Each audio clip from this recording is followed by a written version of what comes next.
As the country western song goes, Madam Speaker, I've got a long way to go and a short time to get there. So I'm going to try to go through in the next 5 minutes the major issues on the debate before us.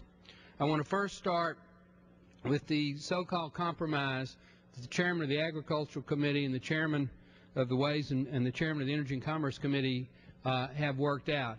As we've seen during the debate by the number of colloquies, the compromise is a work in process.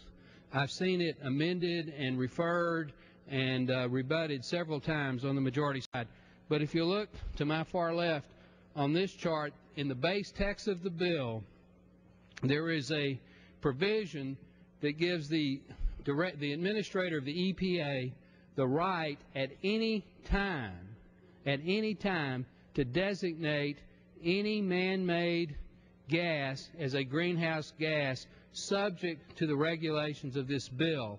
As far as I can tell, that paragraph trumps everything that Chairman Peterson has attempted to negotiate with Chairman Waxman. The second thing that I want to point out is the basic math of their allowance system simply doesn't work. The transportation sector today is responsible for 35% of the greenhouse gas emissions in the United States. 35%. They get, if you count the good work that Mr. Dingell did and the good work that Mr. Green did on the majority side in getting allowances for the transportation sector, they get a grand total of 4%. 4%. Well, 4 from 35 is 31%.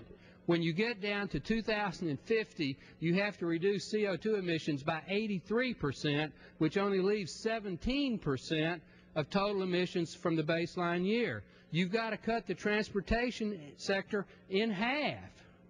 And if you assume that we're not going to develop some sort of a giant rubber band for general aviation, you can't put an electric battery or a nuclear reactor in an airplane.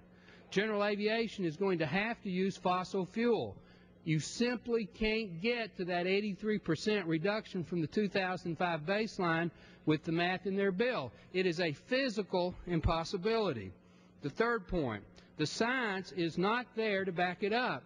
There's an EPA report that has been suppressed, that was never made a part of the record, that we're trying to get as we speak, that raises grave doubts about the endangerment finding. Now, if you don't have an endangerment finding, you don't need this bill. We don't need this bill. And for some reason, the EPA saw fit not to include that in making the decision. We have emails that show that the director of the agency of the cabinet of the sub-cabinet agency within the EPA said the decision has been made. Your report is not helpful. It's not only not helpful, it's harmful. So the science isn't there. Next point, no matter how you cut it, costs are going up. Just basic math in Iowa, the CEO of the utility that provides most of the electricity for Iowa says in Iowa alone, costs are going to go up $110 a month for a residential customer. That's $1,200 a year. Gasoline prices are going to go up somewhere between 40 to 70 cents a gallon. If you take a midpoint of, say, 50 cents a gallon and assume that the husband and wife work outside the home, they each drive 1,000 miles a month, you're going to have a gasoline price increase per family in America of about $800. That is $2,000 a year per family in 2012. It's not a postage stamp. Now, there are estimates as high as $6,000 a year. But as a baseline, let's start with $2,000. That's in the first year and every year thereafter. If you look at this chart here on unemployment, if it goes below the bar, that's a negative. 2015, 2.3 million jobs. 2025, 2.7 million. Go on down the road. It averages over 2 million jobs every year. Now, you talk about a green job revolution. In Spain, they've been trying to do that, Madam Speaker. And in Spain, for every green job they've created, they've lost 2 conventional jobs. And the green jobs they've created in Spain have cost about $1.2 million per job created in terms of government subsidies. That's not a revolution that I want to be part of, Madam Speaker.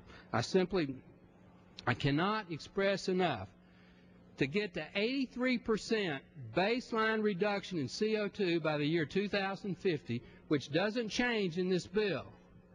You have to reduce the emissions in the United States to the level that we had in 1910. And if you want to look at that on a per capita basis, assuming the population is going to average about 1% growth a year, it takes us back to 1875. This is a bad bill. It deserves to be defeated.